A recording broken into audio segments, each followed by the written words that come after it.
Good morning and welcome to the Capital Gang. The weather is kind of radio weather, but rain and traffic, not very good friends. We played Moses of the Morning Show. Is the one who played it. Is it Stevie Wonder? Yes. For the Love of Me? For Your Love. It's a good, For Your Love. A good one to start Capital Gang. So welcome to the Capital Gang. I am Oscar Semwe with a bevy of topics, as Moses Kaole would say. The studio is full already. We've had multiple discussions and we'll get into it. We have my long lost friend, Godber Katushabe Tumushabe. You see, that's how far it go when we last spoke. I know. Yeah. So, Godber, what have you been up to? Too many things, I think. Because when I talked to Patricia about inviting you, she told me that you won't get him. He's a very rich, successful coffee farmer, and don't bother, you may not get him. And I tried to balance so many things. Thanks very much, Oscar, for inviting me. Good evening, colleagues in the studio. Good morning. You know, I have that show that where I normally do good evening. It becomes ingrained. And good morning, our listeners of Capital Gang. Great pleasure to be here. No, I've been really busy, I would say, without a doubt. Because I try to multitask on a number of things that I consider important. So, as you said, I do farming. I run a company called Tara Eco Farms, which is a full value chain coffee operation based in Ntungamo district. I run a think tank called GLIS, Great Lakes Institute for Strategic Studies, where I'm basically full-time involved in research. We describe our business as generation and production of new knowledge and ideas. As you know, I also teach at the law school at Makerere. So I have dedicated time there where I teach. And then a couple of other things. I should mention that I'm very actively involved in political organizing, because I believe that as elites, as people who are educated, who are exposed, we have a responsibility to make sure that we actually organize and clean up the politics of this country, because I think we are a country that is operating in a totally broken political system that needs to be re-engineered and reorganized. Some of your gang members, I believe, they need to be helped because they are lost in the same system, and we need to be able to help them. So you can see that it's a full package, I would say. Yeah. Well, No. I always said the gains, the people Dixon, the protecting the gains. People, I said there are those people who are protecting the gains, and those of us on this side who are absorbing the pain. So that's really the dichotomy that we are dealing with. What an introduction! Thank you. Raymond Mujoni is in the studio as well. For you, what have you been up to? You've been away 3 months. Yes, I don't know. Have you been in Iran or Ukraine? No, I was away. I was in a couple of countries doing very many different things, and then for the last month I was in Fort Portal, of course. I might be preparing myself for the future. Part of the future. I have a lot of Ankole this morning. And is anything happening on the road? And someone told me with the bombing of Iran and all, roads are going to stall in Uganda because that's where we get bitumen from. You know, I'm sure he's listening in. I pressured Alan Sempewa and I told him I'm going to drive him on that road until he fixes it. So now what they've done is a routine upgrade. So the better part of the road has actually improved. We can see the contractor is mobilized and on site. The money for the contractor was also found somehow magically, thanks to the parliamentary teams. And we hope the road will be complete by June. That's what they told us. So things are getting better. You do know that Alan Sempewa is also a homeboy. He is. I grew up with his father in Kilembe. Yes. Interesting. No, we he hadn't told mobilized. you. He's a Kasese Kilembe boy. He hadn't told me. So he But has every reason. I threatened to drive him and Katumba Amala on the road until it's fixed. Because that's the I'm only not so way. sure about Katumba Amala, but then we have a person new to gang, Mr. Tumusime Kakuru. We've had Kato here, and your recent exploits have included jail. It's interesting to be part of this show. Good morning. Well, I've been in jail for just representing someone called Bobby Wine and the NUP. You mean representing someone in jail? No, I was arrested because I was trying to reach out to my client, and as well as it's our duty to reach out to our clients to find out information and see how to handle their cases. So I was arrested. So you were involved in an illegal act of trying to visit his home. Whether it is illegal, that one you will say. But for me as a lawyer, I have a duty to visit my clients to find out. I had taken papers for them to sign because we are going to court over the deployment of police at his home. Remember, in 2021, court issued an order that police should vacate his home. So we wanted to follow up with the court case. As I took on the affidavits for signing, I was arrested. I've just survived. I mean, you didn't deliver. You just survived it. Yeah. But it means you didn't get them to sign anything. Yeah. I did not, because I was arrested at the gate. Right. So that's a good way of collapsing a case. No, I was arrested, by the way, and charged with being a common nuisance. I don't know when lawyers started to become common nuisances on their jobs. So I'm still has that reporting case on been, police bond. Oh, it has not been dropped yet. Yeah, I was reporting on police, I think from the 16th of February up to, I actually last reported yesterday. Yeah. So I'm still a common nuisance. So do you intend to go back? Yeah, as to get your document signed? As a lawyer, it's my duty to do what I'm supposed to do. Yeah, and also Because get paid for it. Yeah, I'm paid for it. Yeah. So I have to keep pushing for it until I get them signing my documents. Honorable Dixon Kateshumbo is here. Katesh, you're most welcome. For you, what have you been up to? This election, I dare say, was a bit easier than the last one for you. There is no election, which is... I'm very glad to be back. And you received no insults on social media, no account hacking. It was just straightforward talk against your opponents. All those were localized. Maybe that is the difference, but of course the tactics have changed, and I'm glad that we got a big landslide eventually, and I'm happy to still represent the people of Shema municipality. Madam Speaker is here. Right, Honorable Lydia Wanyoto. Before she says anything, Honorable Katesh, will you vote for her? This is a yes or no question. This is a yes or no question. This is not a yes politician's. So let me repeat it so it's clear. I will not vote for her because she's not standing. I have not seen her being nominated. So right. I can't vote for someone. No, you'll make a decision when you would find out whether she's standing or not. Oscar puts you in a corner of yes or no. I know. You know, he's a teacher. Yes. I'm sure he loves objectives. Yes. So, A. But of course, A is yes. B is no. Lydia is C is unsure. Lydia is a respected colleague. She has been a member of SEC. And Godber, you see, I tell him use yes or no. Now he's using other words. But for the speaker's race, I think we are following the party's guidance to give a chance to our two speakers. The party is always right. Continue. So, yes, many times. Madam, soon to be Speaker Lydia Wanyoto. Good morning to you, Oscar. I'm sure you had Eid in Mbale. And people in Bale were saying, please continue with your bid to be Speaker. Good morning, Oscar, and to the colleagues in the gang, to our friends who are here for the first time. You're welcome. There's, even if it's cold outside, gang is beautiful because there's always a hot coffee. So enjoy.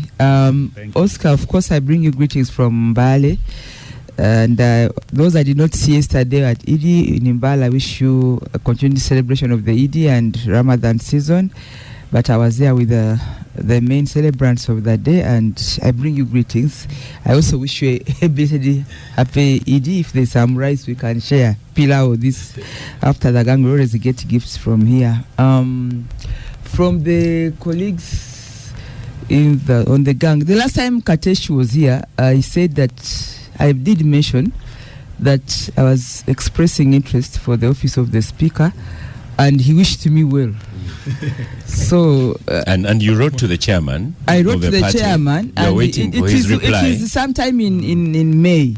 So it is, and fortunately for us, for this particular position, we don't campaign. It's a deployment within.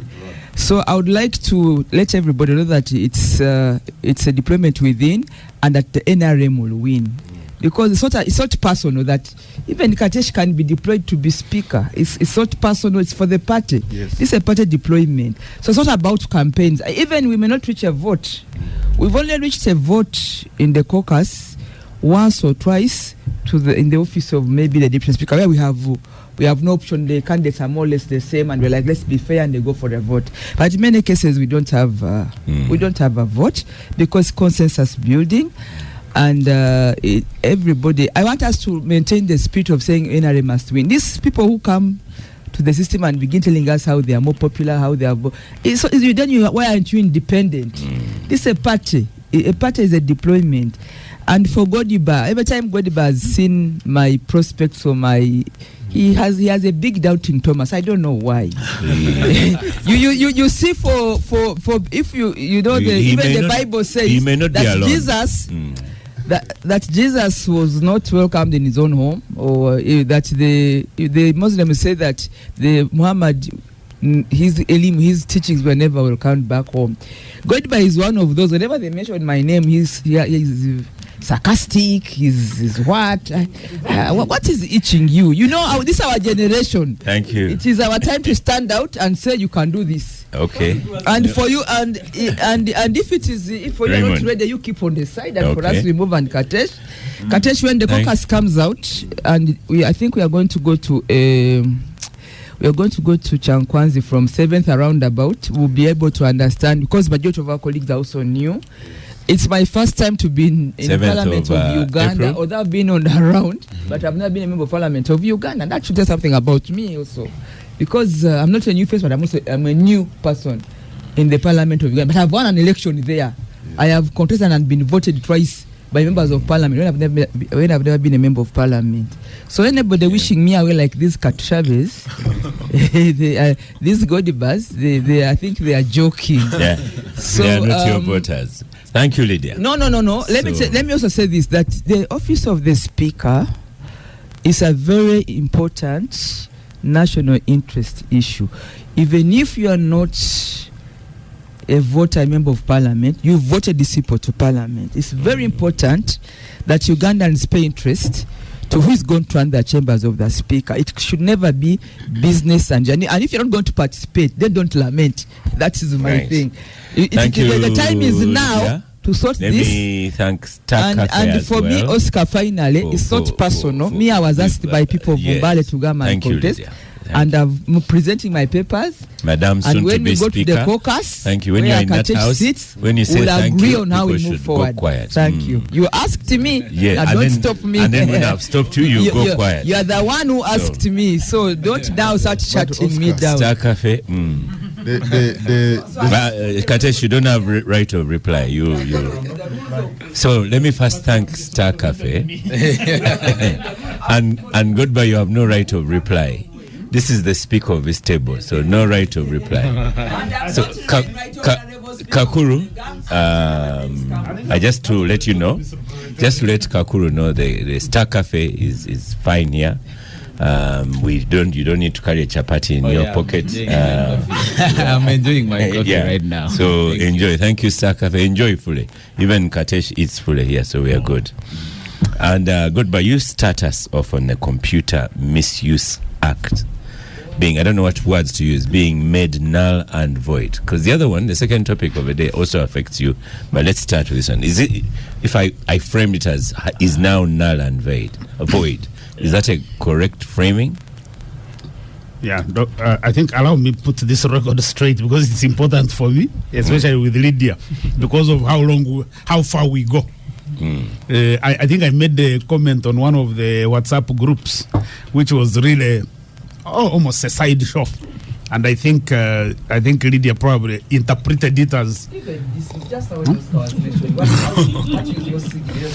I will allow you one comment, and that's it. No, I was basically saying that for me as a Ugandan, if someone like Lydia was to be speaker, that would be my biggest relief. Because if there is anything I would want in this country now, is to have that parliament without Anita Mong. Yeah. That one I have to be very categorical. So probably any other person other than Anita Mong would be happy, because we've had the tenure of Anita Mong. We've seen what she has done. We have seen how she has reduced parliament to almost an organ of NRM. And so if these MPs, the Kateshis and whatever, could even ignore this sick business and liberate that parliament from this speaker, I think that would be very important. So I just want to put that record straight. The parameters are very wide. So okay. Yeah, but you see, for the Godber, express opinions and Godber return to. But essentially, on the Computer Misuse Act, that's basically the effect of the law. Of the judgment that the law as was enacted is basically violates or contradicts many provisions of the Constitution, and I think in principle enacting laws that protects privacy, that protects public safety, that protects the rights of Uganda, they are important. As a matter of principle, these are important. The problem with us as a country is that since around 2006, there has been enactment of many pieces of legislation that you would characterize or put into the category of anti-civil liberties legislation. So these are anti-civil liberties laws. While the subject matter of legislation is important, the current government or the current regime takes an approach of basically criminalizing what would ordinarily be civil liberties. And so these laws, you'll see them anti-terrorism. It's good to have a law against terrorism, but then you can have that law and weaponize it against citizens. The media legislation, laws on journalists, on media, they get weaponized. The NGO legislation, you get laws that are governing NGOs. Instead of actually promoting the practice of NGOs, people who work in this space, you are basically creating prohibitions around them. So you can go on and on. So the Computer Misuse Act basically fell within the same category. That while it is good to have laws that regulate the use of electronic media, and therefore you are protecting citizens. The laws that are that actually add value, that they enable use, they provide the incentives for appropriate use of such pieces of legislation or such a technology. They create this incentive, but then you don't just criminalize each and everything. And I think that's what the Computer Misuse Act did. Even when the law came out, actually, we basically mentioned the same thing, that this law cannot withstand the scrutiny of the judicial system if it is properly tested against the principles of liberty, of freedom that are enshrined under the Constitution. And really, I think we need to congratulate the judges that because this is one of those oppressive laws that have been on the statute book. There are many of these laws, and we can go into a list of all of them. But it's sometimes it's a breath of fresh air when you see the judges coming out and in very, very well-reasoned judgments explaining why such a law does not stand the test of constitutional liberties and freedoms that are enshrined in the 1995 Constitution. Yeah. And Kakuru, can you list a few people that have been caught out in this computer misuse? There are others who've served the sentence as well. Our third topic today is Morocco, who are now champions. So the people who've already served a conviction of computer misuse, I don't know if CAF can also come and bail them out. Well, I don't know how CAF reached that decision. I'm a great sports supporter. I'm a football lover. I don't know how CAF reached that, but they cheated Senegal. Well, for the people that have already served the sentences, that one the law cannot act retrospective, so they have to suffer that. But can the conviction be withdrawn? So no. Oh. Because they were convicted when the law was still in existence, so they have to serve the sentences. So to remove the conviction, you go back to court and say declare this. Maybe if they were trying to void. appeal or what, but if they had not, then there is nothing to do for them. They have to suffer. Wow. We still have people. So it's on their record that you are a convict. Yes, they are convicted, and you cannot stand for parliament because you are. That one reaches when they want to stand for. But we have people like Marema Bilizi, the famous lawyer, who has been on remand. I also have a client of mine. It's called Ibrahim Sana. I don't know whether you know that boy called Pressure 24/7. He's been my client. I've rescued him actually several times from court. But the problem is that this Computer Misuse Act, I think the MPs made it, especially the Honorable Muhammad Nseleko, made it with a lot of anger. He did not look at what it might implicate or the effects of the same. He personalized it. Yeah, he personalized it. Well, I don't support people who abuse their colleagues on media. I don't support it. It's bad, but the MPs ought to have taken time to look at what actually the law should be. Not because in Seleko the Honorable was abused on media, so he brings in things that are so ambiguous and vague. Because Oscar, if I find you on the streets of Kampala doing something, maybe throwing out rubbish on the road, I take your photo, I share it, I would be making the public aware of what is happening. But this amendment was meant to criminalize me for sharing your photo without your consent. So if I find a thief stealing, I shouldn't take their photo and share it because it would be against the law. But I appreciate the decision of the Constitutional Court that it actually confirmed that we, the citizens, have rights to express ourselves in a way we think. But it shouldn't be with abuse. It shouldn't be with, malice or what. But if, Oscar, I say that you are a thief, it's you to tell me, no, I'm not a thief, I've never stolen. For me, I would say that, no, from what I've seen. And I can sue you for libel. Yeah. That one is already there. But you see, even that section cleared the criminal libel or defamation. That is, that is section 162 and 63. Because for one to say I'm committing a libel or I'm defaming you, the statements I'm saying must not be true. But for me, I cannot verify whether they are true or not until you yourself comes out to clear it. For example, if I say the Honorable Kateshe and the colleagues are playing around with our parliamentary money, which they are doing actually, they should be able to come out to tell us that and no, say we are not playing. Yeah, that no, we the parliamentarians are not playing with our money. Yeah. But for me, I would have said what I think. So it's them to defend themselves. If they do not, then it means I'm clear on what I'm saying. So the Computer Misuse Act, the amendment. But we don't want you to be a nuisance, just coming up and saying everything you wish to say. Yeah, but I don't know you what need some. I mean, even in the media, you need some evidence. You need some backing. Yeah. So the backing I have is that Parliament is misusing our money. I have that fact, so I can speak it. Until the honorables come out and say that, no, we are not misusing, we are using it well. Oh, you can even prove it. Yes. For example, I don't know how long our parliamentary building has lasted before it's completed. It's, I think, coming to a third term. And we have paid a lot of money. So when I say they are misusing our money in parliament, especially the speaker and the colleagues, they should be able to come out and say, no, we are not misusing it, but we are using it in this way and way.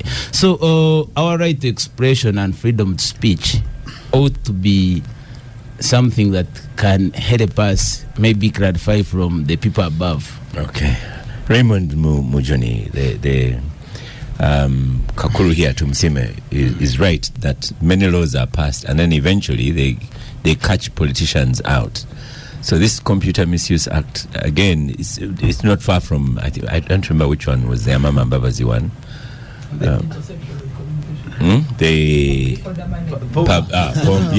Oh, that's the second. Yes, and eventually it came back to himself. So it is pleasing that this one has been made null and void. Did it require a judge to be brave? Oscar, could a Kada judge also put it down? To first put the record straight, I am one of the petitioners under the Uganda Editors Guild in the matter. So we should say congratulations to you. Yes, we welcome the decision of the court, though we don't appreciate the fact that the court didn't in fact deal with the issues, the substantive issues. So the court decided to strike out those sections because the parliament had no quorum when they passed them. Oh. Yeah. But what we had anticipated... On a technicality. Yes. Yeah. Oh. What we had anticipated the court to do is to pronounce itself really on free speech. Justice Mulenga had been the first to get the Constitutional Court to pronounce itself on what free speech is. And the threshold has always been that you can say anything that's truthful in a free, fair, and democratic society. And it must be demonstrably justifiable that what you're saying is truthful. But that ruling came at a time when there was traditional media. That traditional media had editors. The editors would, if you say Parliament is stealing money and it comes to me as an editor, I would call Katesh before I put out that kind of information. And if he clarified that Parliament wasn't stealing money, then there may not be a story, or there would be a different kind of story.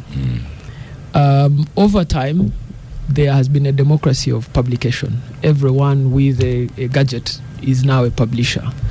And that democracy has come with almost no responsibility on the part of publishers.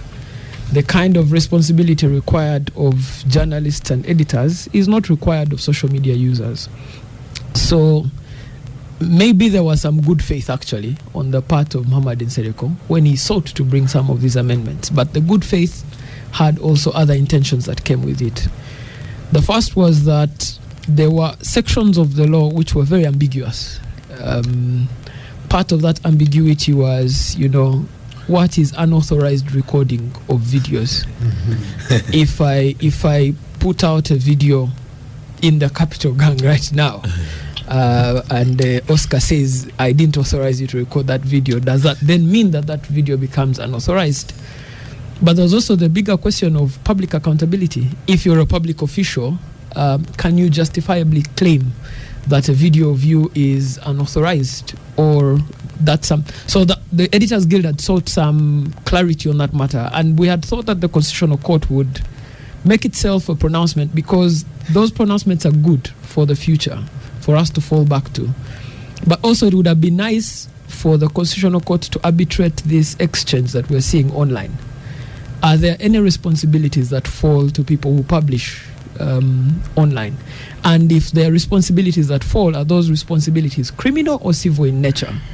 And the Editors Guild in that debate insists that they should be civil in nature. There should be ramifications for saying falsehoods. On that one, I think we disagree with our friends on social media. We think there should be ramifications, but those should be civil. If I abuse Oscar and Oscar is unhappy about the fact that I've abused him, Oscar should be able to go to a court of law and have a civil matter started. You know, with that name, Oscar, you only give examples of good examples, positive things. Yes, but so we welcome the ruling, because then it together with it also it helped us solve a matter within the media we've had over a long period of time, which is criminal libel. So it's also kicked out criminal libel. But the Constitutional Court has made no substantive declaration on a lot of issues. And I just predict that we will be back before the court in a very short time to try and understand what constitutes annoying people, what constitutes unauthorized recording of information. Since the term of parliament has not ended, Sereko can bring another law. No. It would be unfortunate. Yeah. But also, Oscar, I mean, in the healthy, we need to appreciate as a society that we need to have a healthy amount of debate. Absolutely. We are a very ethnically diverse community. What constitutes good manners in Toro may not constitute good manners in Ankole. What constitutes bad manners in Ankole might not be bad manners in Toro. So when we come to a square, which might be social media or the radio, how do we arbitrate those matters? And I think that's what the Constitutional Court has denied us of. I hope that our parliamentarians can go back in good faith and make an arbitration on this matter so that we know where the law stands on the matter. Yeah. Yeah. The BMK gift, our regular listener, never has kind words for Katesh. Says, tell Godber that Katesh is Anita's boy and will do anything to make sure that he serves the speaker. Anything BMK will come back. And I promised to protect Katesh at the start of the show. Actually, I did not consider Dixon in that group because I know the group. You know the group. I know the group, but I didn't know that BMK Dixon was part of the group. BMK does not like Katesh much, but you know, Katesh, if possible, if you maybe didn't have forethought or a thick skin, you would have joined the people who want the Computer Misuse Act to stay, because you suffered a lot from it. Well, first of all, I think you can see even from your the first message you read, because this act, and we respect court because they faulted Parliament on matters of procedure, which is something for Parliament to reflect on. But like Raymond has said, the substantive matters were not dealt with. And for me, Ugandans need to know that the era we are in is not the era of 20 years ago of responsible journalism. There is now a lot of activism online.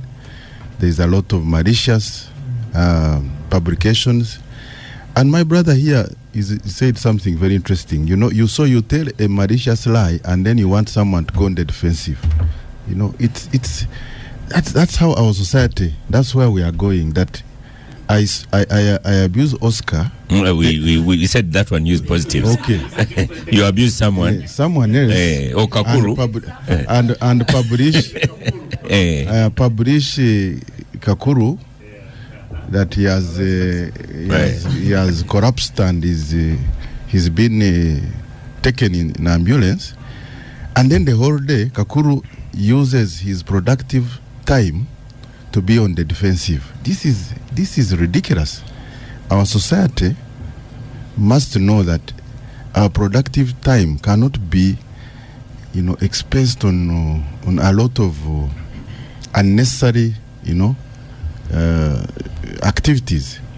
This law is not the first time that a law of this nature is being enacted. Singapore in 1993 has a Computer Misuse Act.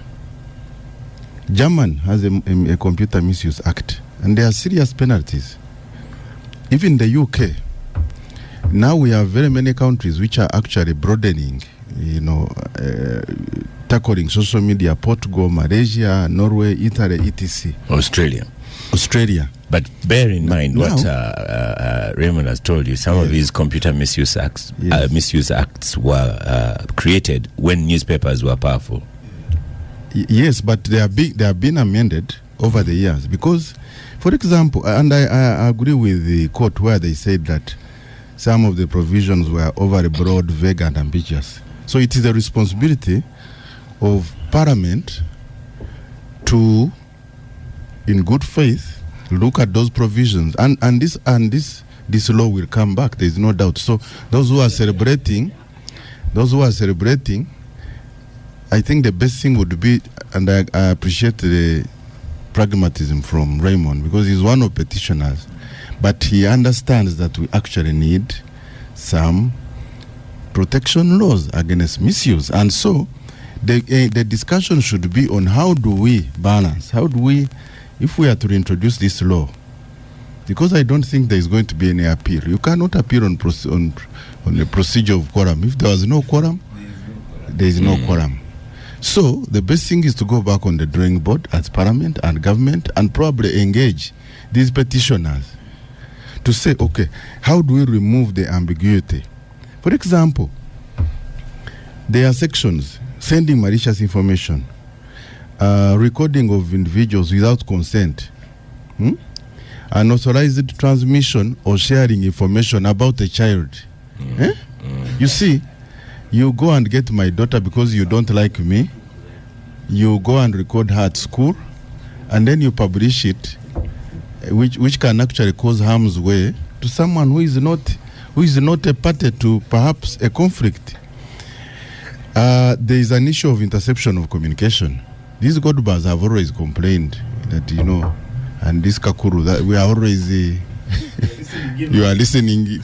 This is meant to protect you, So you are celebrating, but I think until you are a victim of this, I know in the last election, someone went on Facebook and pronounced me dead. And the whole day I had to spend time defending myself. Is that what the most important activity I needed to do? Exactly. Isn't that taking away my productive time? So I think those who are celebrating, in some ways, you're not being fair. Isn't this what the regime does these days? They arrest Kakuru here on a frivolous charge, and now he has to spend all his productive time reporting. I thought we are discussing computer misuse. Because if he was arrested for common nuisance, I don't know what he was doing. The circumstances. He has explained. You may have appeared not as a lawyer. But Katesh, we are discussing. Did you have an engagement letter introducing you to police? Katesh, You could have appeared as a common nuisance. If you discuss, say, you use up people's productive time, then you also have to be equally broad and say it is not correct. Yes, then we have to go into those laws and see where the lacuna is. I don't agree that a lawyer who is going to represent a client should be arrested. The only problem is sometimes some of these lawyers these days, their presentation and demeanor, they first appear as activists, then turn into lawyers. So I don't know the state in which this gentleman appeared with police. But Dixon, someone but what I don't agree with is even for Dixon, you. Someone can look at you on the campaign, especially today's politicians, and presume you did. Because of the way politicians. My point is the civil society should help us. Where you find there are laws where we need to make amendments. This is what we should be looking at. But for us to celebrate and say this has been quashed, there are a lot of provisions which were meant to protect society and our people. Unfortunately, the technicality has knocked it out, but this is not the end. But I think the review of it, perhaps the 12th Parliament will bring it back. So Sally Magezi on X, formerly Twitter, says, tell Dixon, tell Katesh that China has very stringent anti-corruption laws. Should we copy and paste? Then another one, Mahomeza, says, but ask Katesh where the CDF will be arrested and arraigned in court because he's the worst offender. Computer misuse actually is one. But that one you don't need to reply to. You don't need to respond to any of those. We have 5 people. But since the campaigns are over, we have 5 people in the gang. I don't know why all the fire is directed. why all the questions You have are responded directed? as a true Because politician. my view is that yes, we welcome the court ruling. Yeah. We appreciate the fault that they found Parliament in. If we did not have quorum, it is a point of reflection. Okay, but we have to reintroduce this law with clarity, and I think those who petition should be proactive and magnanimous to come forward and say, look, this is where maybe we should. But Raymond has said so. the journalism of these days, everybody gets a computer and gets online, and we have. But that's we had Susan Sibira here last week, the MD of Monitor, and she said, no, that's not journalism. And in fact, in newspapers now, they've given up on breaking news. Yes, so because but what they do is you get a story, maybe it's broken on news, then they go into the detail whether if it's worth it, as Raymond had said earlier. Yeah, that is what is happening. There is a lot of unregulated publication, not journalism. Because when you look at I have seen people during campaigns in Shema there who have put on press jackets. They have studied journalism in some universities and institutes. I don't know why, whether we have an equivalent of law society for the media. Yeah. And if it is, it is headed by a lawyer as well. The Media Council. Yeah. We have a problem on that, and it's a parliamentary problem actually, because every problem is parliamentary. The Act creates a professional body, but that professional body doesn't have regulations now for its enforcement. So we are waiting for Parliament for the regulation. The minister actually needs to table the regulations. Let's go to Lydia. Lydia is going to Star Cafe as we come to her. I'm still celebrating Easter, I mean, Edie, the appetite has opened, so we have to eat. You've been lucky, Lydia. You've not personally suffered from what? I've been a victim of computer misuse because I have a hard screen. You should go to social media and see. But like my colleagues have said, I'm a very good scholar of procedure. That's why even in my own party, I'm talking about procedures, which people like Katesh don't want to hear. But we need to learn that procedure is good for us. So if there was no quorum, then there is no reason for debate. There is a reason why in the rules of procedure of Parliament, quorum is important. Because you legislate for the country. You don't legislate for the sake of it. So we need to go back and do it right. Do we need a law or regulations on computer misuse? Like it is said, yes, we need. Maybe not to write a new law, but maybe to improve on what we call maybe defamation, because we already have an act of Parliament or laws of Uganda that deals with defamation. What are you trying to correct is being unfair to somebody, imputing negative motives against an individual. I think that is the bottom line. So if you have laws in Uganda that are addressing that, the object is about misrepresentation, about me, or the intention is to paint me in bad light to the public. That should be the object of the laws of misuse. And if there are laws in Uganda, like the one on defamation or whatever, we can improve on that, or we broaden or bring a law that is in line with that. But do it in a procedural manner. There must be quorum. Katesh, is it 45 days? There must be broad consultations. You don't bring a law and a bill in the morning. I saw Godber saying that actually you can do it this time because you have like 2 months. That's when you waiver the rules. You put aside. Please, let's learn to live within the rules. You say now someone moves a motion to waiver the rules. And then you pass something that is going to affect affects millions of people. So let's do things right. There's a reason why, even in a family, Katesh, you're a father, and I'm even happy to say this, but you're a father of girls. Of girls. But in your home, I'm sure there's unwritten laws. You are daddy. In some of our homes, the father has a specific table, a seat. my late husband had a corner and he was a football fan. You do never turn off the TV when it's time for football. Yes. So these things are there. So we don't have to invent the wheels. Katesh would even tell you that since the father of girls, there are even rules of entry. So why do you want to? Why do you want to? Because if you don't want to work within procedure and rules, then you are preparing for anarchy. There are big-headed Ugandans around town. Even when there are good laws, there are those who want to break them. Now, what about the bad ones?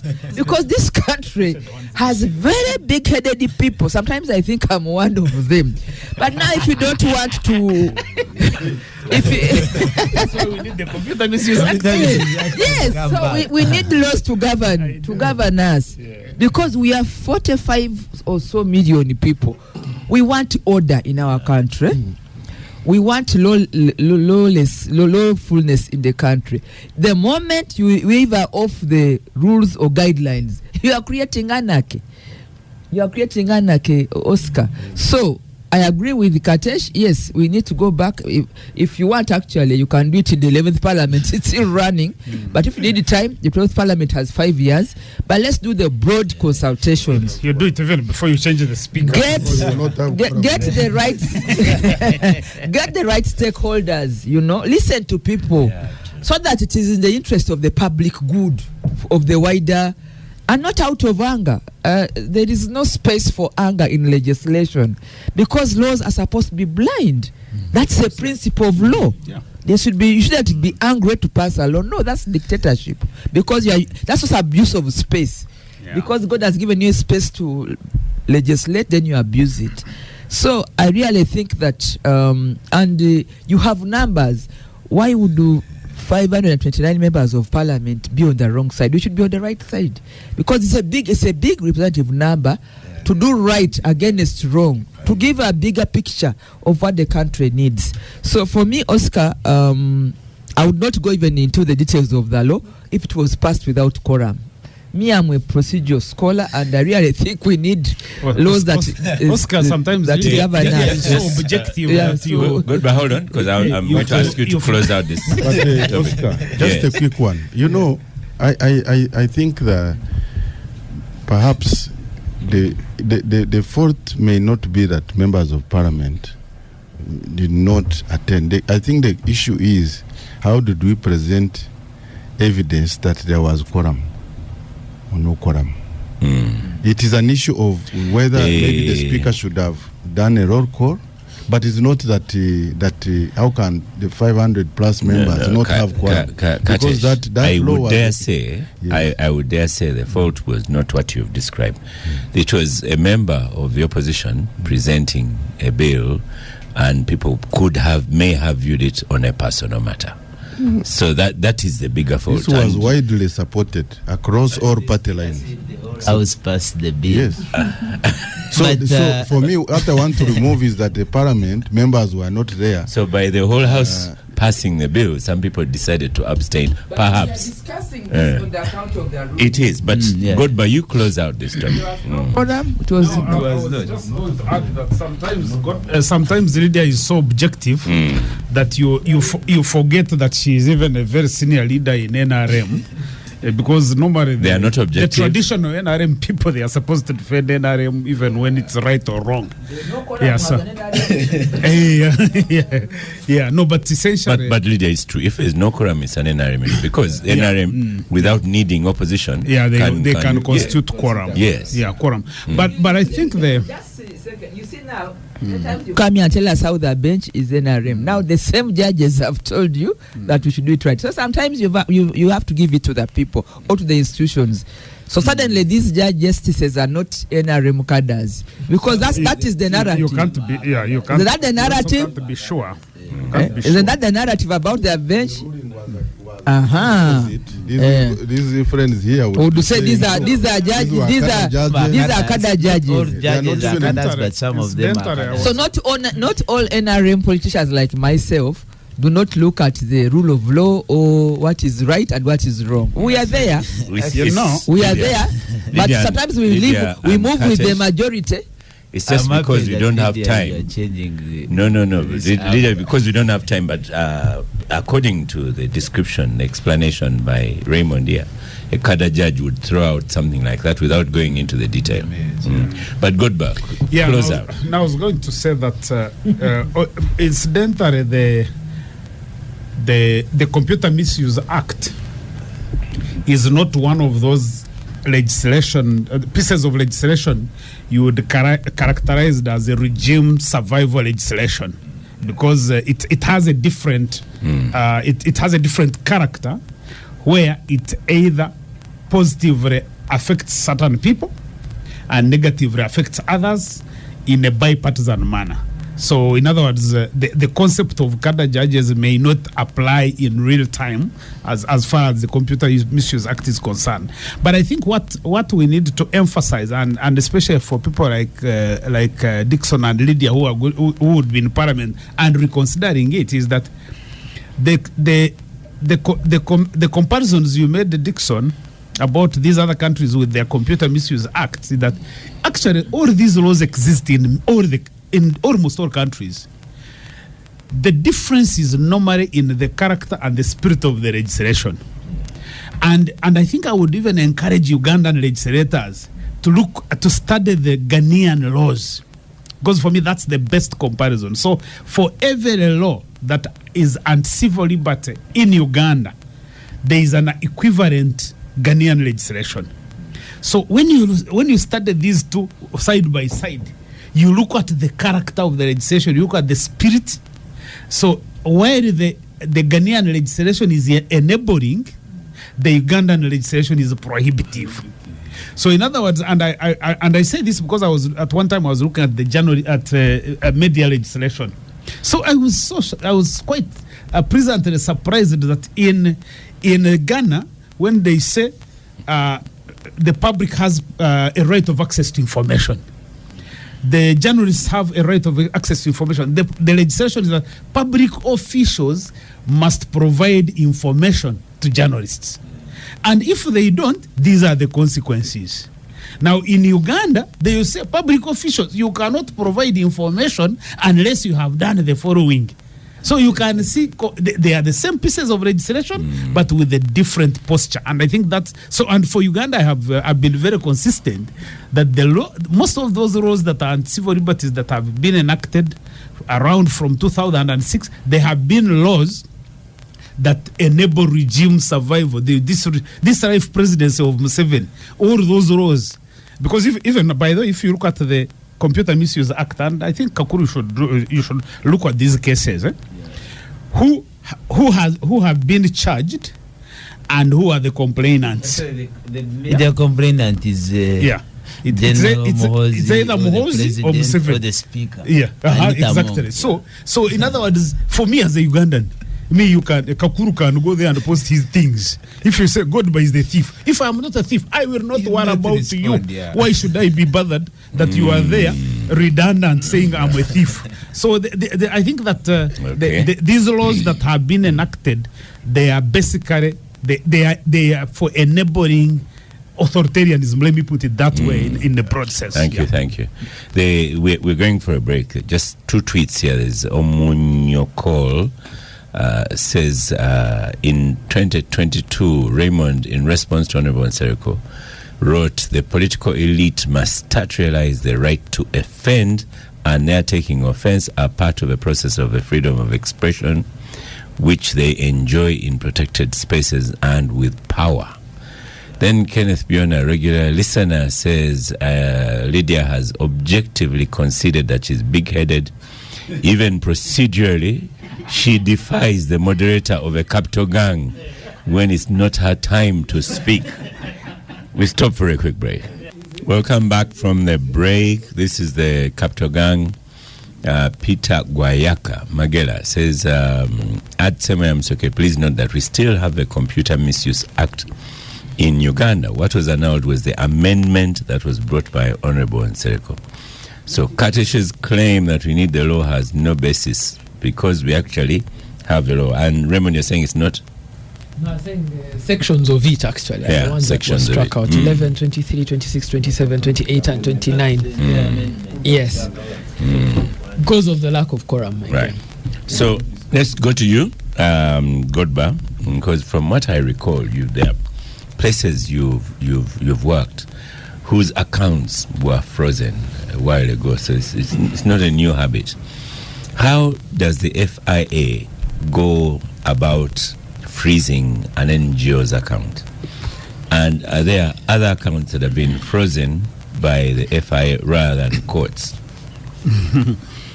I think we need to bring those guys here and they explain, because I know in most cases they can't explain. But you see, this issue of freezing bank accounts, and on the NGO bureau side of cancelling permits of organizations, you have to frame it in the broader context of governance.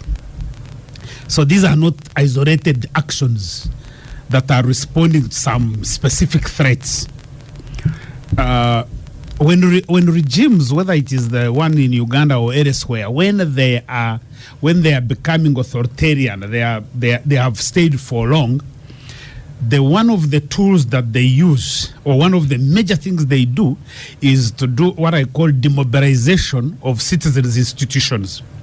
Because as citizens, the Constitution declares power belongs to the people. We are the sovereign. In this country, the citizens are the sovereign authority. So that's why we declare the power belongs to us. That power is exercised either through effective, functional, and democratic state institutions, and institutions that are accountable. On the other side, the sovereignty of the citizens is expressed through collective action. Me and you as an individual, we have limitations on how you can exercise your sovereignty, but we organize ourselves into citizens' formations. So the people who are engaged in active politics, they form themselves into political parties. People who are educated like us, you form yourselves into professional associations. So you have a journalist association, you have a law society, association of engineers, of doctors, and everything. People who are engaged in economic activity organize themselves into economic formations like cooperatives. Those who like culture, like Oscar, and in this particular case, they will organize themselves into traditional institutions or cultural institutions. So the point I'm trying to make is that these are organized citizens' formations, and that's what nurtures and makes a democracy thrive.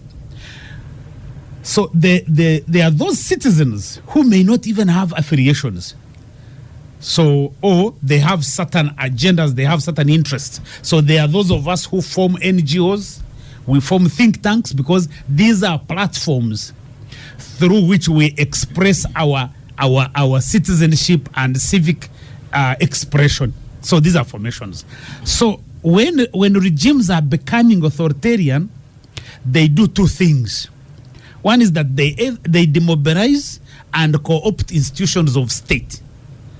So that's why you find that an institution like Parliament operates like an arm of NRM. An institution like the army, the police, the intelligence, they all become agents of the regime. On this other citizens' side, the regime then focuses on demobilizing institutions of citizenship. So what you've seen over there, and I think this is like from around 2008, there has been a very deliberate and orchestrated process by the regime to demobilize NGOs, or people who are organized as NGOs. The first effort was through break-ins into NGO offices. Between around 2010 to around 2015, there are documented approximately 29 break-ins into NGO offices, including those NGOs that had CCTV surveillance systems, and these NGOs would carry all their recordings to police, and there would be no investigations. The break-ins ended when the NGO leaders met with the Kare Kihura around, I think, 2015, and said, "Man, what's up?" Then the break-ins ended.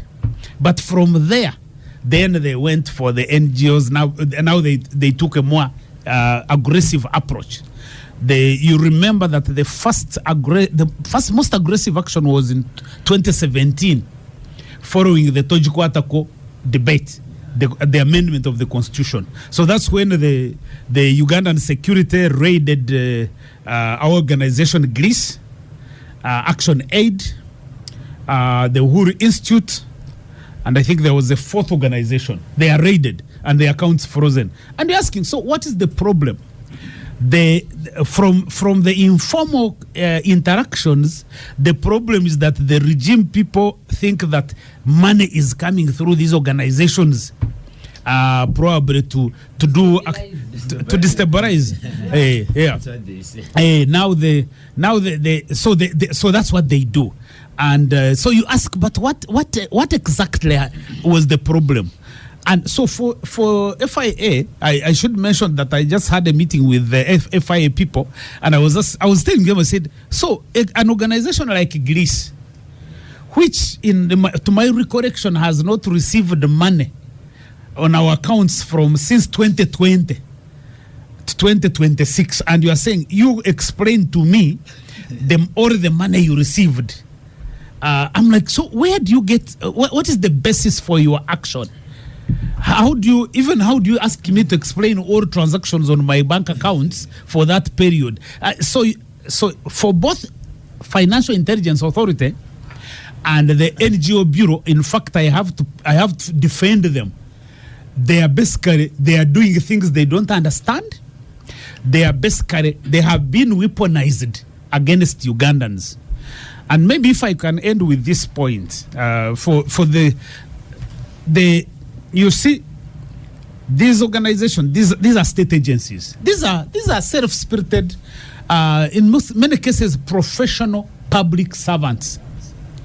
They are trying to also to survive and do their work, but there is the oppressor behind them who cannot show their face, and they are basically the ones who are weaponizing these institutions. So my argument has been that these institutions, like FIA and NGO Bureau, they need to move away from becoming the screen, because for me as a citizen who is law-abiding, I need to face the oppressor in his eyes and say, this is the guy. As a way of conclusion, if it is money laundering, because it's either money laundering, it's the letters that were written in this recent freezing, they were very funny. The NGO Bureau wrote and said, we have gotten intelligence reports that you are engaged in subversive activities. I think that's silly, to say the least, because if someone is engaged in subversion, that's high crime against our country. The starting point for you is to go and arrest these Godbers and the Kakurus and say you are engaged in subversion. But to start and say you've started an organization, an organization as a corporate entity cannot engage in subversion. It has to be the individuals. So I don't understand why the regime people fear to basically confront the people that they have issues with and deal with them. But anyway, I know that authoritarian regimes normally their biggest fear is the people. They don't fear anything. They fear people, and that's what is expressed in these. They are disruptive. You go and get these small organizations, then you are freezing accounts. Then it becomes international bad PR for us, and you ask yourself, why would the serious government want to be able to really engage in this kind of mediocre kind of work? Raymond? Again, on this matter, I am unfortunately affected. I am a direct side.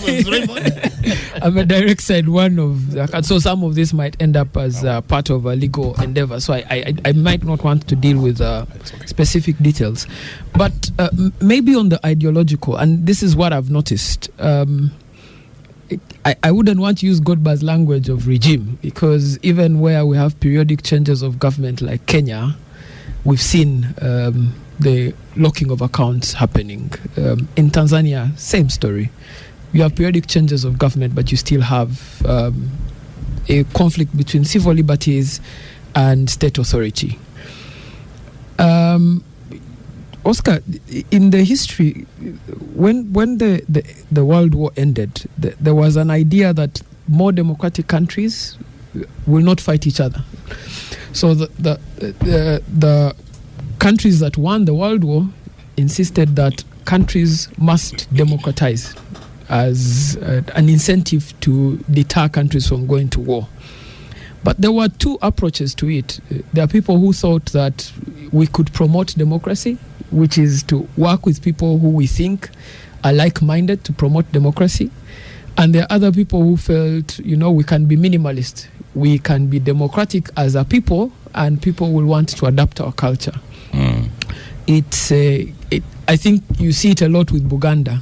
Buganda doesn't express its culture over you. They express the culture by themselves with the hope that you will love it and join it.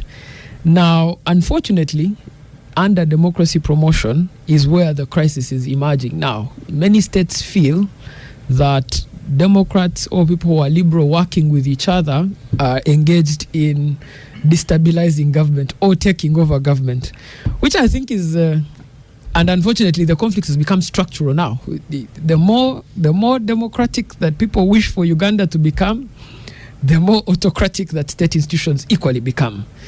And we are going to need an adult in the room. I don't know where the adult is going to come from, but we're going to need an adult in the room. Because Uganda it's an ethnically diverse community. You cannot rule it using authoritarian means. Uganda has young people like myself. We've grown up under a democratic institution. We don't know civil war. Neither do we know an undemocratic time. We don't know coup d'etats. We've not experienced them. So for us, all we've known is democracy. So if and when someone chooses to wish away that democracy, there's going to be a question for us to ask, what new thing are you introducing that we need to deal with? But equally, I wanted to encourage our friends in FIA and NGO board, and by extension the security services. The perception of civil society as destabilizers of government is actually unfortunate. There are civil society organizations in the world which have had bigger impact than states. An NGO like BRAC, born in Bangladesh, has taken more people out of poverty than entire countries have done. Some of the organizations we've closed, like Greece, have done some tremendous research on political society, on the art of government, on oil and oil management. In fact, government is a beneficiary of this research. Some of the oil management laws we have today have come out of NGOs. So I think an adult in the room needs to arise, and the adult needs to be able to understand this conflict and stop it from becoming structural. Because if you increasingly make it structural, you're sending the signal that you don't want civil society. Once that signal is sent out there, then you won't have traditional elites mobilizing within civil society. And then you don't have strong institutions to be able to fight things like corruption. You can't fight corruption using only state institutions. You need civil society. You need people who are engaged in the affairs of their government. Things like building roads that government wants to do, you want people to engage in PDM. But you don't have the reach that civil society might have. Churches, for example, have such a great reach. They are going to take, today, churches are talking to Christians. Yesterday, mosques were talking to Muslims. They have traditional reach that government doesn't have. But they also offer you legitimacy. If we are hit by a pandemic tomorrow, you're going to be asking the same people to say, can you tell people to stay at their home? You need that legitimacy. So I think for me, the conflict is becoming structural, and it's unhealthy, actually. Both for the state, because the state is now going to use a lot more money to be able to curtail civil liberties, but also for civil society, because then now there's no advancement in civil liberties and there's no advancement in society. And we're a very young society, we're very creative. If you don't provide an environment where that can happen, then unfortunately we will end up in a bad place. And I am saying all this well aware there's a SEC member within us. Former SEC member. Yes, I'm sure she's a few phone calls away from convening the NRM SEC, because unlike other people, I don't believe I don't believe that the NRM has nothing to do with this. You are the ones in government, so you have the authority of government until another person assumes the authority of government.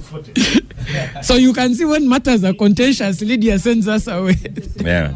Yes. I have Joe saying here, I think Godber must stop being arrogant, thinking he's the only one who can explain stuff, that FIA can explain. The FIA can explain their stuff as well. So, Kakuru, on FIA and accounts frozen. Yeah, I think the FIA has deliberately maybe miscalculated this, because you cannot just close accounts of NGOs without fact-finding. Actually, they are saying that our colleagues, the Greece and Agora, received about 70 billion. I'm surprised my uncle Godber has never called me to give me a penny. and his behavior does not. His behavior does not denote 70 billion. I'm not looking at it. 70 billion is visible. Actually, I'm surprised that with the 70 billion he's still broke. I know. Yeah. But the FIA ought to have first of all made investigations to find out what is this. But to me, I think the FIA has just closed on orders, not by investigating. Because even if these NGOs were involved in subversive activities, it's not the NGOs themselves, it's the people, the Godbers. So, and it is a very serious offense to engage in subversive actions. Actually, by now, if the FIA was so clear on what they are saying, these people should be in police or court.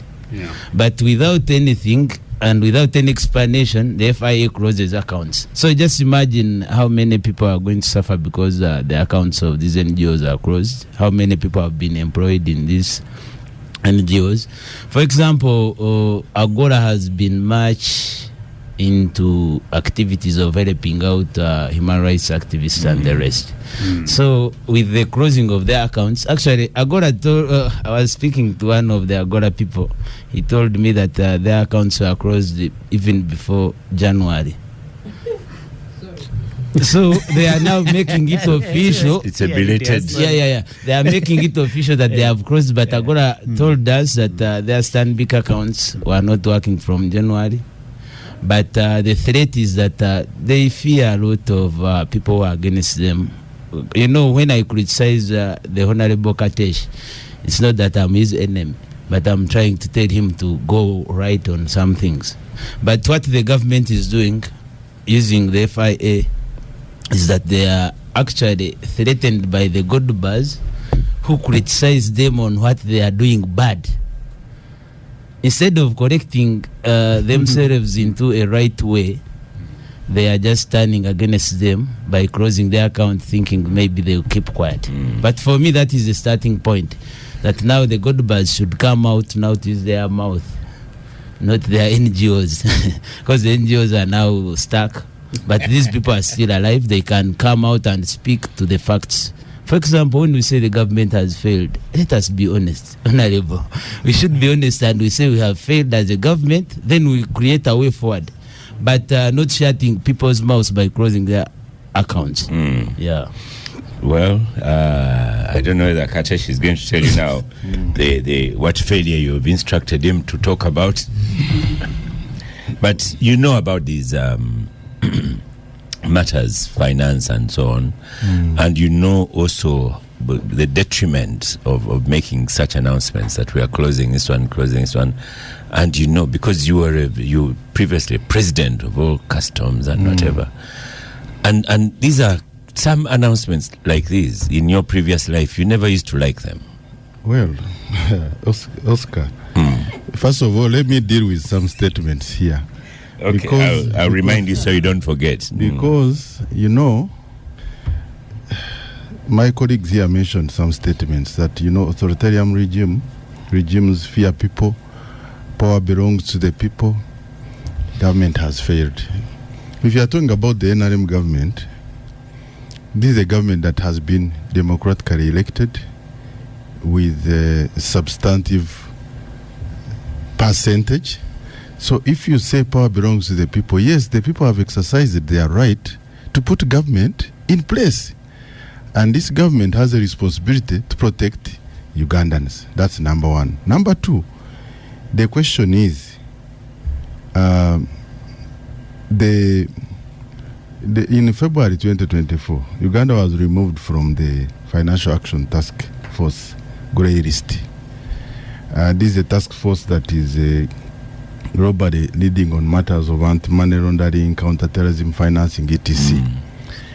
FIA, which everybody is attacking here, unfortunately they are not here to defend themselves, but they are an institution that is mandated to actually look at the financial transactions, and if there are any suspicious financial transactions, they have a mandate to take action. I am made to understand that this action has been taken on many occasions, not necessarily NGOs, but even if it is you, Oscar, if you received $300,000 on your account today, I am sure that if you go to withdraw, the bank will... Those are good examples to use with me.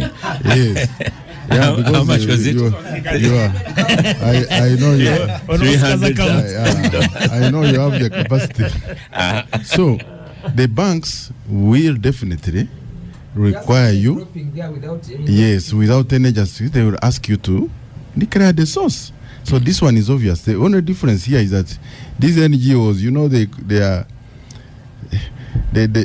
have a club, so they've just come out. But if you ask FIA how many people's accounts have been frozen, I'm sure there will be many. Now the question is, why have they closed their accounts? In my opinion, we have an NGO board, we have FIA. If they are following up suspicious transactions that perhaps the government, which Godber calls regime, and I think Godber, you also may need to change the language. But a regime is a regime. You know, this issue can only be fixed. This conflict, like Raymond talks about it, can only be fixed through dialogue and engagement. Because the government will also ask that whom do these NGOs account to? I can explain that. Who is overseeing the activities? Who audits them? What is their mandate? Because you claim you are mandated on behalf of citizens, etc. But okay, so I am a citizen. So whom do you account to? Who is your auditor general? Okay. If you get the money and misuse it or use it to threaten the state, should the government just like start a rebel movement or what? Okay, because we have seen when the president of the US closed one of the organizations, I think a lot of revelations came out. So before we condemn government, we should be able to ask ourselves, because we are not privy to the transactions, suspicious transactions, which FIA could be interested in, that dropped on the NGO's account. So without that information, I cannot understand why. But my view is that the FIA and the NGO board should have dialogue with the NGOs, and you should be able to sit and see how to resolve this conflict. Because if you say you should not be touched, you are representing the citizens. The citizens did not vote any NGO to represent them. The citizens voted government in power to protect them. So if I am government and I'm seeing billions of shillings dropping, and there is no source described, there is no activity that is you're talking like Rosoke here. There is no activity. Your activities are not known. So in fact, back to Oscar's question, it is unfair for many people, young people who are employed in these NGOs, because you, the leaders of NGOs, you have the responsibility. Because Godber, if you have been in the NGO world for a long time, and you've done a lot of good work. The oil and gas is a good example. There are many positives which have been done by the NGOs. But I think the conflict is now when it turns into activism and borders on a threat. Because in our neighborhood here, I was in the neighborhood here, when these young people started talking, someone advised the government that these Gen Zs have a problem, but you need to listen to them and have dialogue. And someone in government dismissed them as TikTokers. And eventually you saw what happened in Kenya.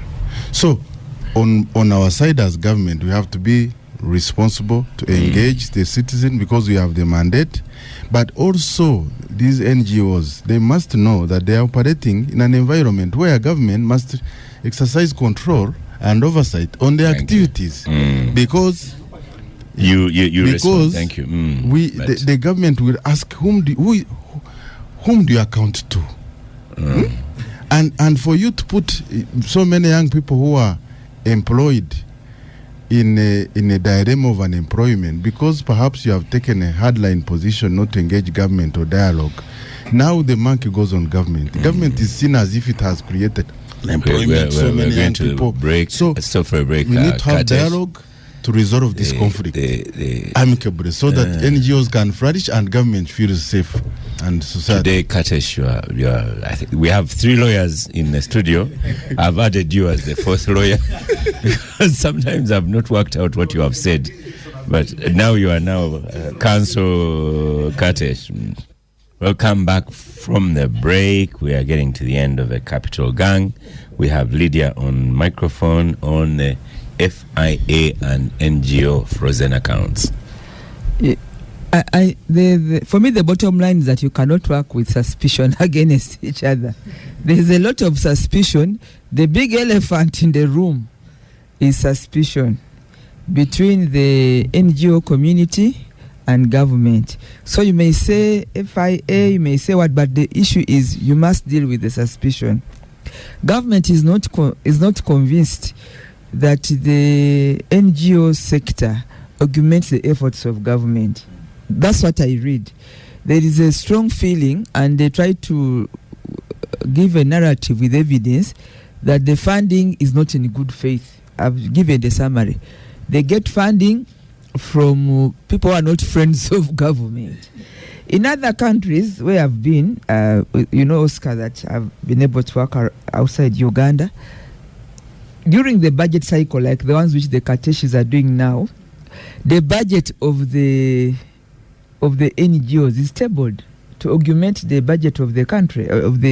So these Kateshis will have a budget of 72 trillion in the financial year, but there will be a provision of NGOs contribution. Where is their contribution for this financial year? They are going to get money from supporters or donors. Maybe they've said 70 billion. Okay, let's use 70 billion, but it must be factored into the budget. And then, given the activities, whether it is the development budget or the other budget is what? Operations, whatever, give it or recurrent yes. or development. We'll see where the NGO people are, because these are Ugandans. So where is their contribution in the national development? It should be aligned to the budget cycle. Then accountability can be talked about. So, but now they are two parallel people. Actually, there's duplication. That's part of the suspicion that you sit in parliament and you say in this financial year, including money for ideological mobilization. So this financial year and money for ideological orientation. So during this it is there during this financial year. PR training. So you say this financial year the budget is 72 trillion and it's broken down, but the NGOs are busy in Uganda. So what are they doing? So you must. They are also doing ideological disorientation. The one of Uganda is doing ideological orientation. The one of NGOs is doing ideological disorientation and activism. So, Godber, for me, I think that the debate is this big elephant in the middle of the room, where some of you are touching the tail, others are touching the trunk, is that the government of Uganda is asking to remove suspicion. But even you people, you don't want to work with the government because you want to be in check without them knowing. So that's why you hear people like Katasha asking, where did you derive your power from? For us, we derived our power from the vote of the people. But at the end of the day, civil society is an important space in any country. But relationships matter, and you can also not be there. Especially registered civil society. You cannot NGOs. also be there unguarded. We don't know where you end. Some of you, I'm told today that you have like to the tune of 70 billion. Now, wow. 70 billion, whom are you accounting for? How does that money enter? But Lydia, it can be disruptive to any country. You made a very good You heard about the 70. People are saying, hey, Godber, your face doesn't look like 70 billion. People are saying, it's a debate here. Yes, Oscar. It doesn't have a ziggo of 70 billion. You should be. But Lydia, it should confuse you, Godber. You should have even changed maybe your skin. Yes. I should tell you, and this is something Katesh may respond to. The Cheyo money coming in, it comes from the Middle East. Right now, the taps are not coming in. Then the US, Europe, that's significant money. People build houses. And you're right. Is that included in the budget as money coming into Uganda? Remittances are always pronounced in our budget. Remittances, they are called remittances. Yes, to the GDP. Yes, it is. They are captured in the budget. They are captured, and it's a big debate. GDP. No, it is. But you see, but the remittances are for Ugandans working abroad, sending money here. What we are asking is the money you receive as NGOs. The suspicion that my sister here is talking about is, what are the activities? What is the objective?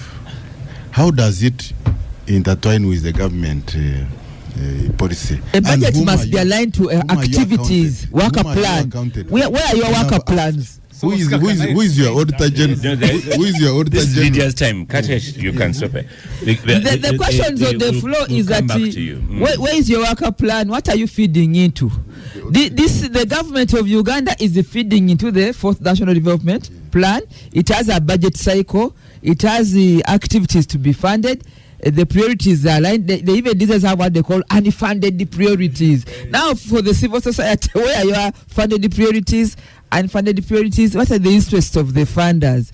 I think these are the questions you must answer. But you may not, because NGOs are also non-governmental, they are civil society, but an important component of government. There must be a relationship. What is the role of the NGO board?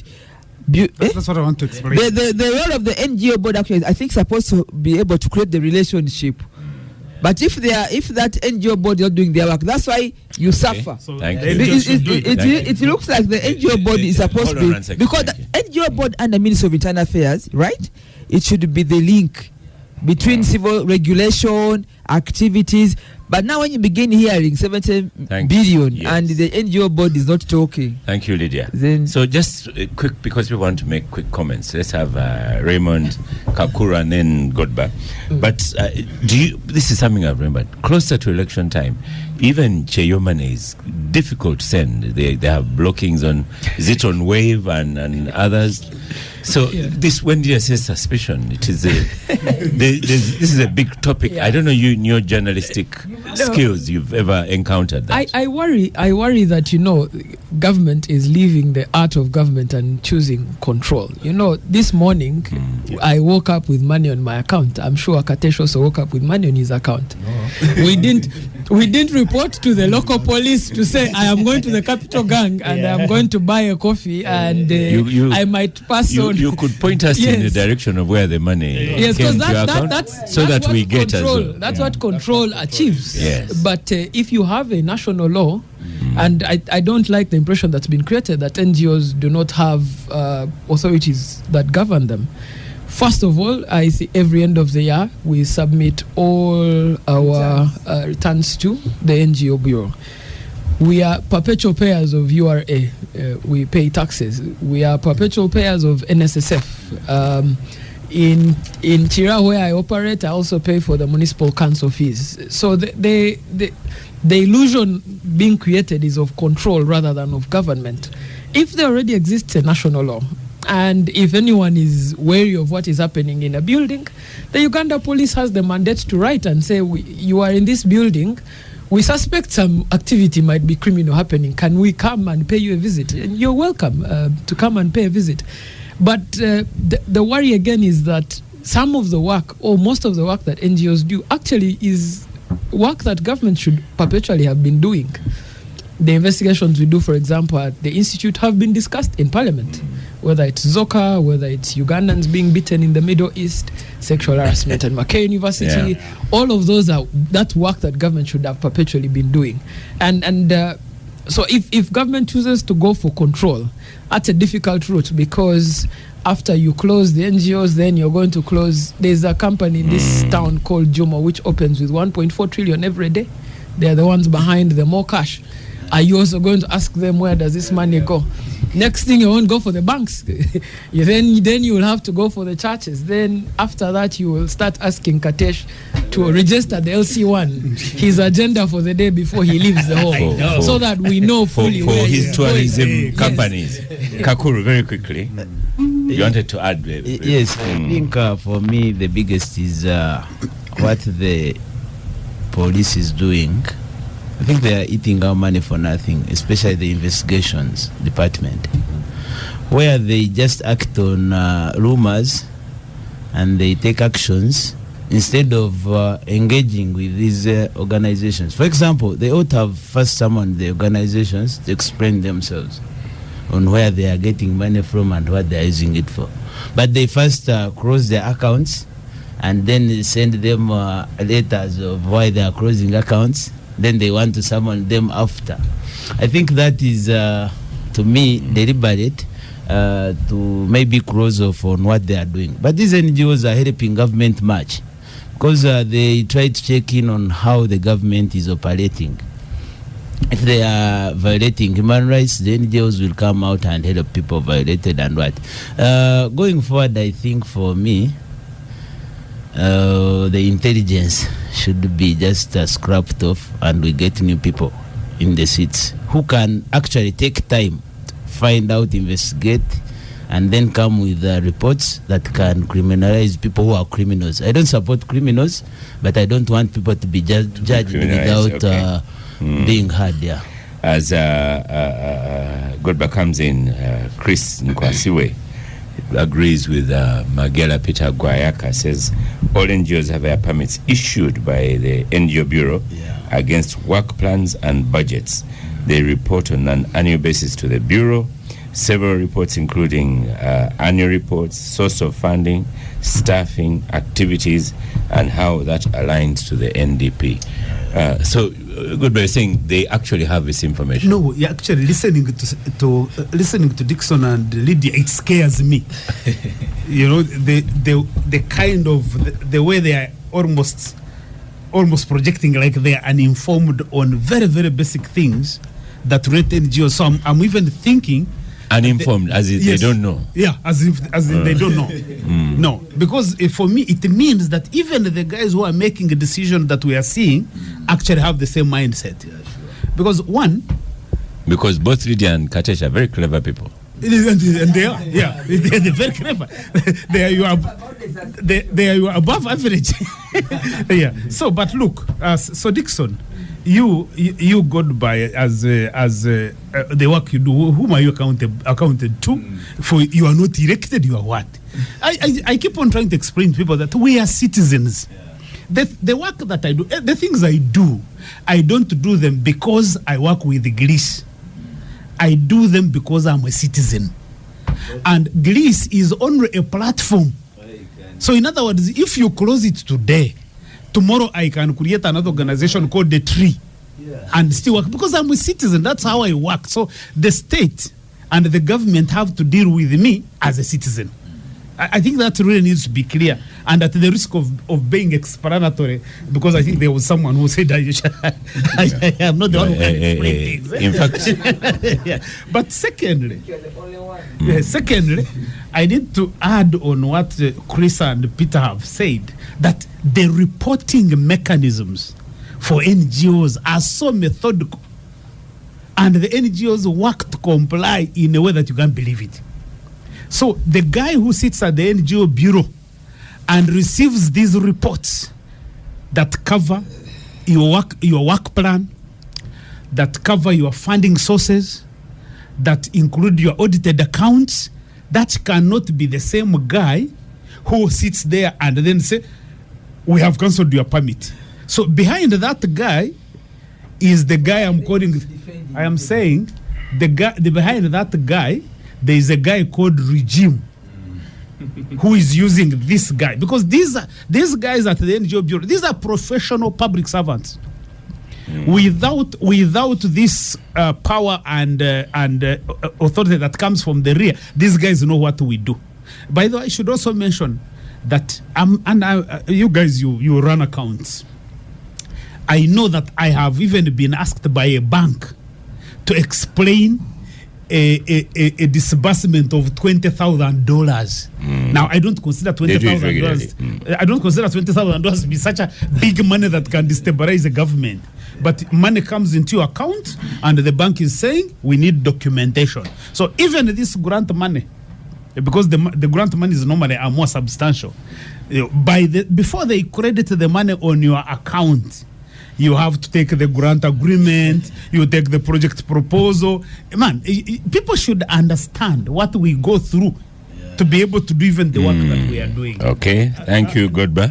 I need to... Thank you. Okay, we have all right, no problem. 10 minutes left, and I want Kakuru to start the 10 minutes, because he's the one who is very sporty looking.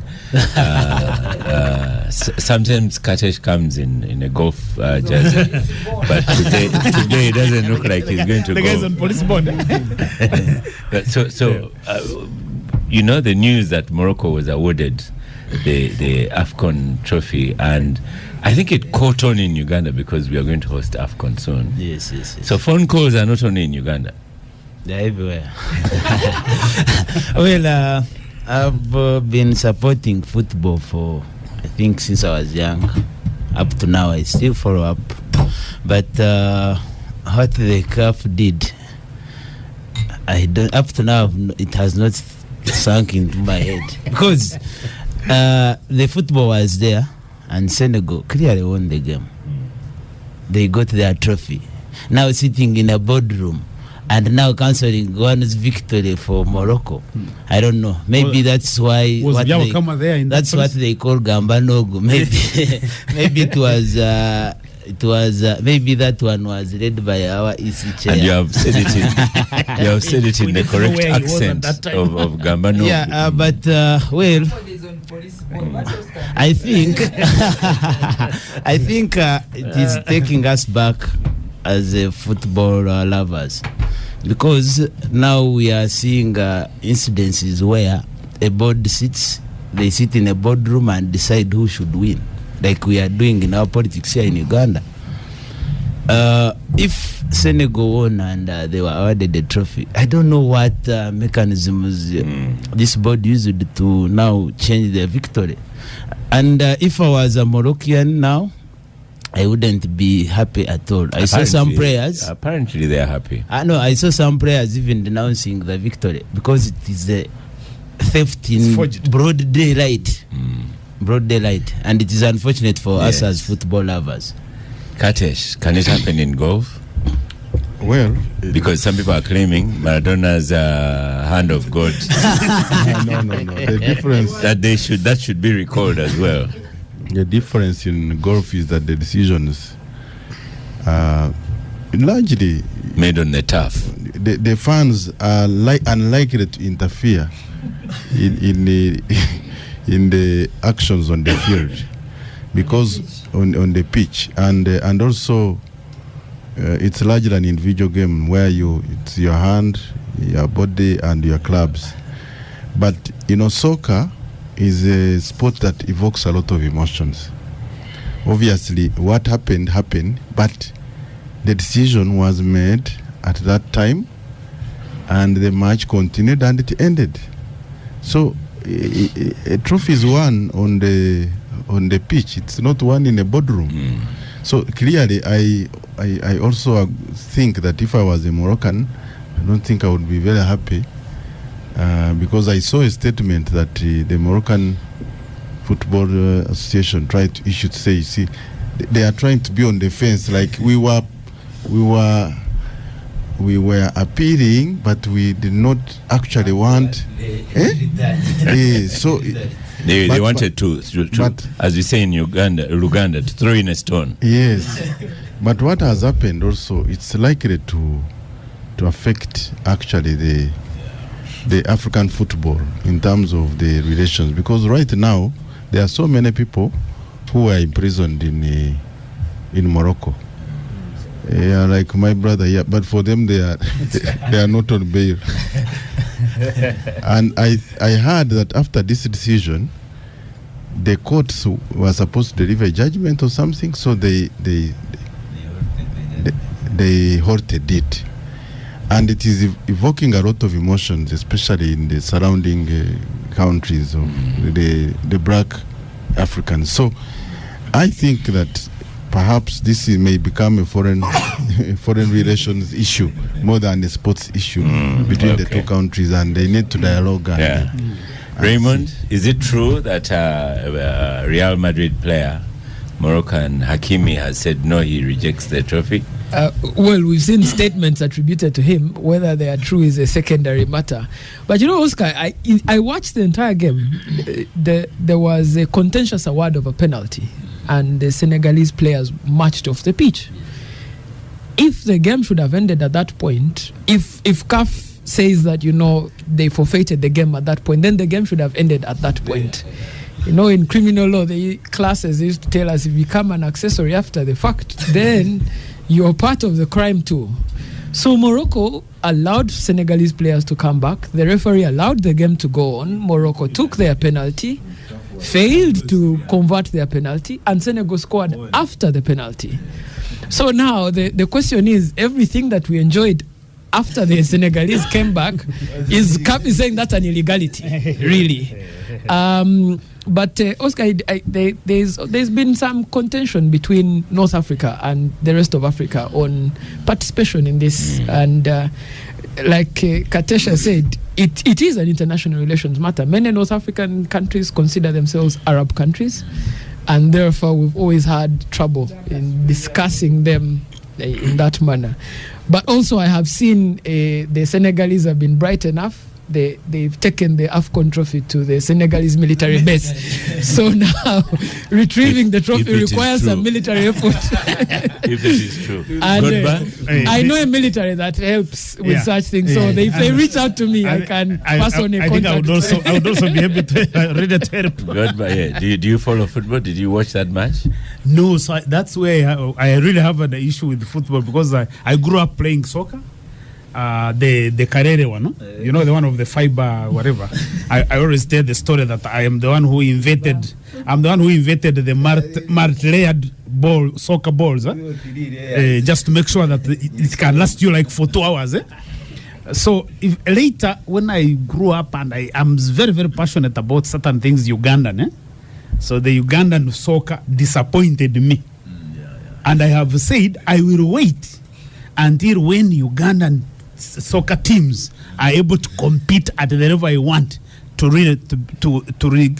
reignite my passion about soccer. So I just soccer wait for cannot support. You know, some of us are perpetual Arsenal fans. No, I don't have any relationship with those guys. They don't know me. I don't know them. I am waiting for Uganda. AFCON. Uganda will shine in AFCON. Yeah, that's what I'm waiting for. But otherwise, nobody soccer watches me when I'm in my living room. Lydia, there's an assertion, some people complaining, it is because CAF had no venue for the women's AFCON, and because Morocco had been disappointed and said, no, we shall not host them. So it is the women's tournament. It might be announced anytime soon that it will take place in Morocco. So there is a bit of politics in the whole thing. I want to agree with the public relation or diplomacy angle of this debate, because normally our brothers from the north, even at the AU, they sometimes play superior, maybe because they have some more resources, or they are more aggressive. They want to play superior, and they wouldn't want to be seen that they can lose to other African member states. So it has rolled into soccer. But I was laughing at what Godber was saying. Soccer is a sport. It's a sport. For me, it doesn't matter who is playing. If you look at the rules of the game and the scores, that's what should take you. Like not because of your fiber goal, your fiber ball. Because now you are telling me that because in your village you take Muramba, there are these local drinks. So you don't look at a whiskey because the brand was not made in your village in Ntungamo. A brand is a brand. It doesn't matter where it is made. So soccer, I think people look so much at the sport. And the rules of the sport and the numbers. Is number 1, number 7, who's playing which, defense. Those are the principles of the game. You don't want to look at the club. But you see, the club make the sport more superior because they've trained and have upped the game. But the principle, it can come down to Ntungamo field. If you have trained and leveled the field, then you get such players. So it does not say that for me now I'm Ugandan, let me look at the Ugandan brand. The Ugandan brand might be inferior, but given time, it may grow. And this goes to Oscar's question. Oscar, we have not grown standards of our sports sector in Uganda, including the fields. But if we are now talking about being participating in AFCON, maybe we'll get there. Everything in Uganda had run down, including the people. And where I've worked before, in formation of failed states, you find that it's much easier to rebuild a hotel.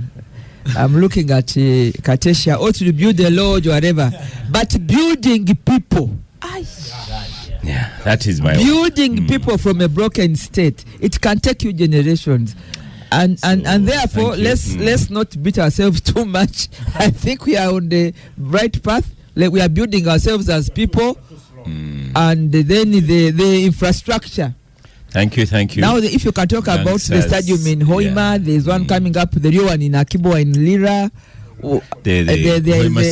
It's coming up an airport, international airport coming up in Nyacharara.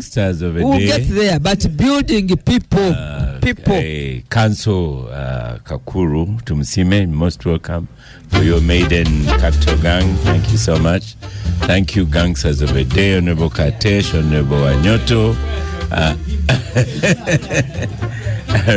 Raymond Mujuni, Godber. We happy Eid to all our Muslim fraternity. Happy Eid to them. I'd like. There was the anniversary of our late brother Jacob Bolanya, but even the MZ local died yesterday, Nathan. So we stand with the family and the Omoro community. So next on the Capture Radio is Rough Cuts by DJ Nyoe. I am Oscar Semoyam Soke, and I shall see you next week. Oops, I must also say thank you to Star Cafe as well for powering the gang. Kakuru has behaved well. His conduct was really, really good. Star Cafe. Yes. Thank you.